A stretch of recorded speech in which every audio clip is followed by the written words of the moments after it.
Welcome back to this series of conversations at the Dark Reading News Desk at RSA. Terry Sweeney here with Dark Reading, and joining me now is Marc Rogers, Executive Director of Cybersecurity for Okta. Joining him is Jameeka Aaron, CISO for Auth0, a product unit of Okta. Thank you both for joining us today. Marc, let's start with you. Kick us off, if you would, by telling us a bit about what you see as the biggest security threats organizations are facing right now that are tied to identity. So if you look at statistics, for example, some of the stats published by FBI in their IC3 report, you'll see that the vast majority of crime that's being monetized, things like ransomware, is identity-based because the criminals are looking for easy ways in that they can get access to something that's valuable, whether it's data, whether it's an identity, whether it's a system, and then monetize it. So identity is kind of the low-hanging fruit that they're going after. Would you describe it as the keys to the kingdom? I would say it's the key to the person who accesses the kingdom. And okay. That's the trick, because that's where the opportunity comes in. Well, so how is that then related to hybrid work, which is something that apparently is here to stay, the combination of remote and in-office work that we've pivoted to during the pandemic. How does this compound identity's role in security? So I wouldn't actually use the word compound. I would use the word creates opportunity. Because okay. If you look at the typical scenario of a home worker, they're probably using equipment that you would never see in an office. You know, a 5-year-old router, home wireless, a home broadband provider. All of these things are really vulnerable. If you just relied on that and say something brittle like a username and password, it would be a difficult situation to manage. But if you move into an identity-first position where the architectures that they're accessing rely on proof of that identity and create a secure environment in which only the person who has proven their identity can access the applications for the right amount of time, you don't have to worry as much about all of that stuff. And so it creates that opportunity and it empowers that hybrid working.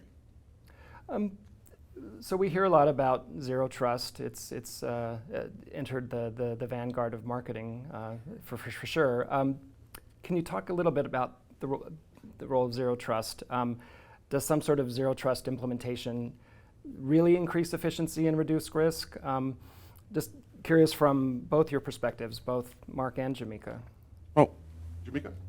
Sure. So I think, I have a military background, as many cyber professionals do, and I think, zero trust to me is the new defense in depth. It is, okay. It is essentially that. It's never gone away. It is a marketing. I think, when we think about zero trust, it's a layered approach to security. Identity is one of those layers. Right. There are many Right. that we need to compound and to create a secure environment for our people. People are the perimeter, and we have to stop, I think, referring to them as our biggest challenge and really inform them as our greatest line of defense. And so I think, yes, a zero trust implementation is a part of that. And when we think about, all of the entities that are talking about zero trust, they're talking about a combination of technologies. They're talking about some sort of,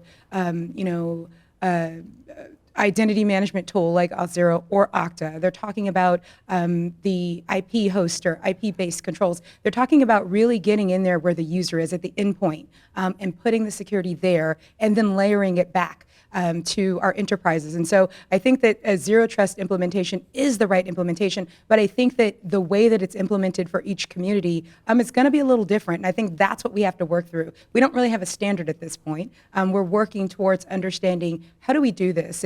If we're looking at customer or consumer identity, zero trust is the architecture is going to look one way. If we think about, the traditional, we're back in the office, there's networks, there's firewalls, there's a perimeter there, zero trust might look a little different. You mentioned the implementation. I'm wondering if the subtext in there is the devil's in the details. Yes. Is that? Yes, absolutely. I think for us, we are a truly hybrid company, coming together with Okta and Auth0.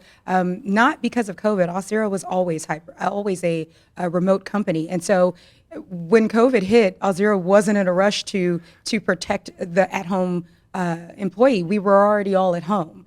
With Okta, I don't think they were in a rush either, because when you do workforce identity, I think you innately understand that employees move around. And so that's a part of the technology that we have in place. But when we also think about that, we think about what is needed to protect. We need multi-factor authentication. We need bot mitigation and detection. We really need to understand that we are protecting users wherever they are, not just at home, but in the office, at the coffee shop. And so I think when we think about identity first, that's really the precipice of Zero Trust, is we're protecting the consumer, the customer, the employee, wherever they are. Marc, anything to add? Yeah, I mean, I couldn't agree with what Jameeka said anymore. For me, as a long-time security professional, you can tell from the gray in my beard, the question of what is defense in depth is one that we've been asking for years and years and years. And there have been lots of attempts to create it, and most of them have been brittle. There have been layers of things. Zero Trust is really about simplifying that. When Google created it as Beyond Corp, it was literally, how can we solve the threat of an advanced actor coming into our network, but without making life difficult for people who are trying to do their jobs? That's evolved into what we now call Zero Trust. I think the name's actually kind of a little bit unfortunate, because people hear it and think, Zero Trust? Really, it should be called something like Be Certain, because that's the whole point. It's make sure that the right people have access to the right things for the right amount of time, and do it in a way that's seamless and that gives as little friction to the people who have legitimate use cases as possible. That's good security. Sure. Thanks for that. Jameeka, you mentioned bots a few minutes ago, and obviously there's been this explosion in the number of digital products and services for consumers, and apparently in tandem, a rise in bot attacks as well. Can you tell us a bit about the state of identity security in this consumer space and the impact of bots?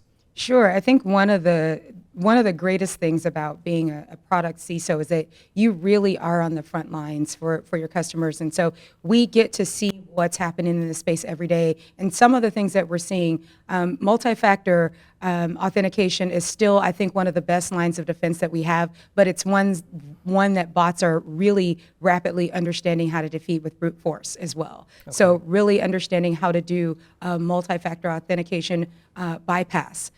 So there's that. Credential stuffing is a heavy hitter. Credential stuffing is essentially you compromise another service or group.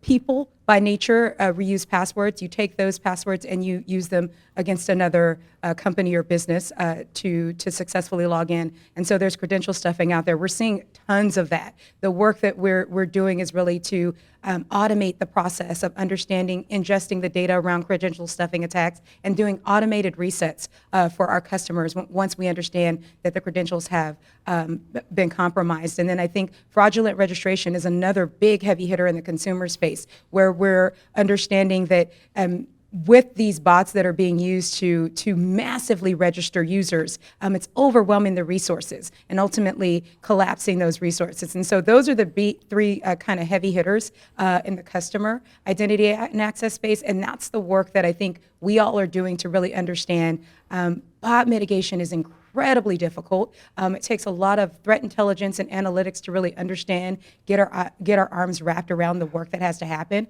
But it's the work that we're committed to doing, because we have to protect our consumers. And again, it's back to, this is about people. Identity isn't about technology. Identity is about people. Mm-hmm. They are our most important resource. And so we're doing that work to make sure that we, help to give a lift to human nature. Well, can you say a little bit more about the concrete mitigation practices to stem the tide of all the bot traffic? Is there additional pieces there?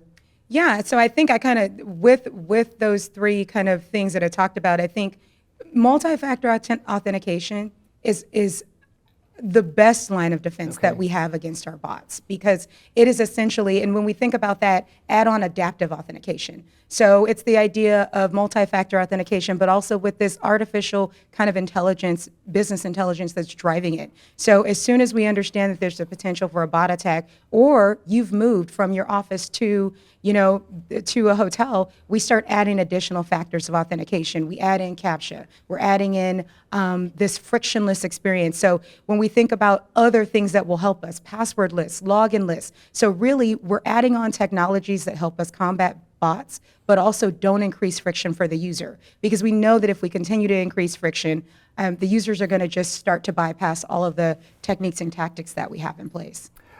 You mentioned that identity is a people issue, and I can't disagree with you there. What about the nature of the challenges of addressing this? Is it the technology? Is it training? Is it, I don't know, some sort of messaging? I'm just curious how you see the nature of the challenge itself. Yeah, so one of the things that, I've been reading and thinking about this, and as Gartner kind of came out with their trends this year, one of the things that they talk about is beyond awareness.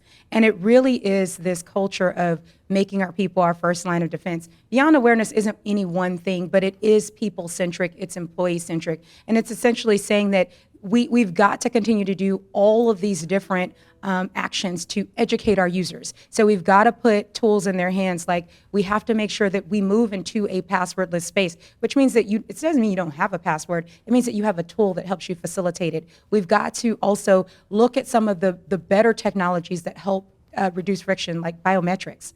And so when we think about awareness, it's not just telling our users, it's showing them how to use these tools to help us do a better job protecting their identities. And so those are the things that I think about when I think about, well, how do we get people involved? It's education, it's awareness, but it's also building a culture of security. Thanks for that. Marc, anything to add there? Yeah, I mean, again, I agree. It's a complex problem. We have to make sure that the people are educated, they understand what the risks are and what the best defenses are. At the same time, I think we as an industry have to make sure that the approaches are consistent. If people have to deal with fragmented, different approaches across the board, adoption is going to be poor, people are going to vote with their feet and go to different services. And so we have to listen to the user. There are companies that do a really good job of building very user-friendly interfaces and processes. And I think this is kind of the primary lesson that we need to learn from. We need to make security user-friendly so that people want to do the right thing and so that they are, secure by design is a concept for building things, but secure by design should also be for people using things. Well, user-friendly security is revolutionary talk, so I think that's a good note to end on. Thank you both for joining us. Marc Rogers of Okta and Jameeka Aaron with Otho. Thank you both for joining us on the Dark Reading News Desk today. Thank you. Our pleasure. We've been talking with both Marc Rogers of Okta and Jameeka Aaron with Otho. This has been Terry Sweeney for the Dark Reading News Desk. Thanks for joining us today. We'll see you next time.